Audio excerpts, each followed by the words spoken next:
So the last question for this topic is, what was the weakest generation to you? I think this current generation is the weakest at the moment. At the moment, right? And you don't see it kind of getting better as it goes. I mean, there's a lot of potential there. There's a lot of potential there, but I mean, I'm not saying that this generation sucks. I'm just saying compared to past generations, everything like that, we're not we're seeing diminishing returns on graphics. Yeah, we're seeing noticeable graphics. Digital Foundry, shout out to them. They're a great channel. They will show you the difference between PS4 and PS5, and you can see it. But to the average casual eye, not that big of a difference. We're not seeing a whole bunch of games, partially because of 2020. It really mucked things up for everything across the board. Mm-hmm. But we're just not seeing a whole bunch of games that are really pushing that envelope. We may, end of this year, start of next year, sure. My opinion may change. But right now, this current generation is the weakest. The strongest consoles of it is the Switch. Mm-hmm. Yeah, I say this current generation, as of now, is the weakest. And we're 2 years in, so I think that it's fair to kind of make a bit of a judgment call. So I'm probably going to get shade for this, and I'm going to look at it from a different light from it. I want to say it's the PS1 and an N64. By the way, Nam, shout out to Nam. That was our feature guest. His favorite generation is the N64 era. Yeah, you trying to start something. So the reason why that generation is weak is because, one, if you really think about it, for America, there was only two competitions. It was the PlayStation and N64. Yeah, the Saturn wasn't a factor. And that's one of the weakest because a lot of great Saturn games never got a chance to be big in America due to their bad decisions. Right? F you, Bernie Stolar. And so because of that, but also too, I think there was a lot of games on the PlayStation and the 64 that, to me, you needed more features for some of those games to enjoy it. So, for instance, you have your PlayStation was the home for a lot of sports games and a lot of multiplayer games, but you needed the dual player, 4-player thing to enjoy more out of it. That cost. Yeah. And the same thing with 64 compared to that is you need the expansion pack to enjoy maybe half the rest of the game that they would do. Perfect Dark is the perfect culprit for this. Where if you don't have the expansion pack, you get this limit. If you got the expansion pack, then you get to enjoy all of this. And that was that kind of annoyed me for a lot because, yes, I think Donkey Kong 64 had it with it. If you bought that, a lot of people bought. That's the reason why Donkey Kong sold very well, because you wanted the expansion, but it was the cheapest way to get it. Yeah, and you couldn't even play Donkey Kong 64 without the expansion pack. Mm-hmm. The fact you had to pay for the Rumble Pack to enjoy that. Yeah. There was a lot of add-ons. Star Fox 64. Yeah, with the Rumble Pack. Fox 64, you had to buy a lot of extra stuff that they want to throw at you to try to sell you an experience that it was a last-minute thought. I think later on, tell me if I'm wrong here, did later on, new versions of PS1 controllers did have built-in Rumble, or was that just PS2 and beyond?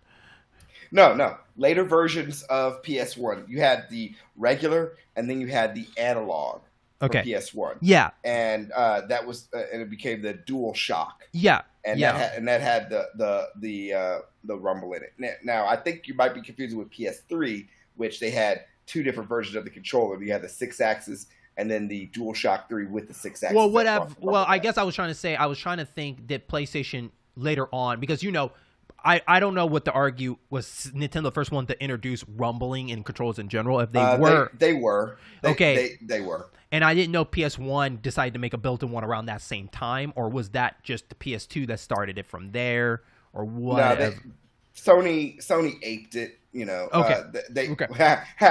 Ape Escape was when they introduced the Dual Shock. Yeah, okay. But, well, regardless, though, you see where I'm coming from. Where I think it's one of the weakest ones because there was a lot of things you had to buy for. Now, people can argue, well, you could say the same thing with the PS2 and the GameCube and Xbox. It's sure, you can argue that too, but they did it better than that generation because the GameCube controller had the built-in. They had the built-in stuff. Xbox was going for internal hard drive instead of memory cards. Really, memory cards were like extra, but they had an internal one for that, so they did better for that. PlayStation was already kind of going into that. Like, I felt like I had to buy less stuff.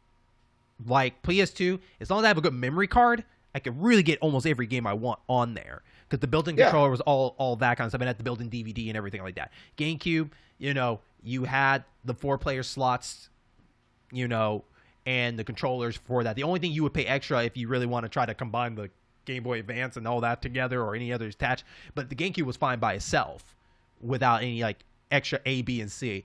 But the PlayStation 1 and N64, there was just a lot of stuff you had to buy extra. And those controllers that's when controllers started getting expensive. That was the rise of controllers being more expensive, almost being compared to a game, which is ridiculous to me. It's like, great, a controller is the same price of me buying a game. That's nuts. Yeah, N64 controllers, you wanted to play 4-player, you're dropping $50, $40 to $50 per controller. Mm-hmm. And yeah, it was. So it's not so much the games to me at that time that was the weakest. It was weak to be a gamer at the time because you had to buy so many things to enjoy the games that you like. Now, people can probably argue that, single-player games were different in that way, or RPGs were different, all that. I agree with you 100%. But to get more features and more enjoyable, and Nintendo 64 was probably the biggest culprit of all. There was a lot of stuff that they tried to convince you that you needed to enjoy the experience. Yeah. You want to feel like your ship is shaking in Starbucks? Get this Rumble Pack. Did you really need it? No. No, but it added an immersive feature. That's what you wanted. You want to save some games on certain games? Get the N64 memory pack. Even though there's like maybe 4 games that you needed it with, the rest saved directly on the game pack. You would get it to take your saves and gauntlet stuff or whatever to a friend's house. That was pretty much it. You want a steering wheel to feel good about your driving game? That I feel like that's the first generation that started that whole thing with the whole driving steering wheel per se. I don't remember it in the Sega, Sega CD, 32X, and Super Nintendo era. They had them. They just weren't done very well. Okay. They weren't done very well. Okay. Well, I feel like maybe this is the one to strive because you had Gran Turismo, so maybe that's what I thought. Why?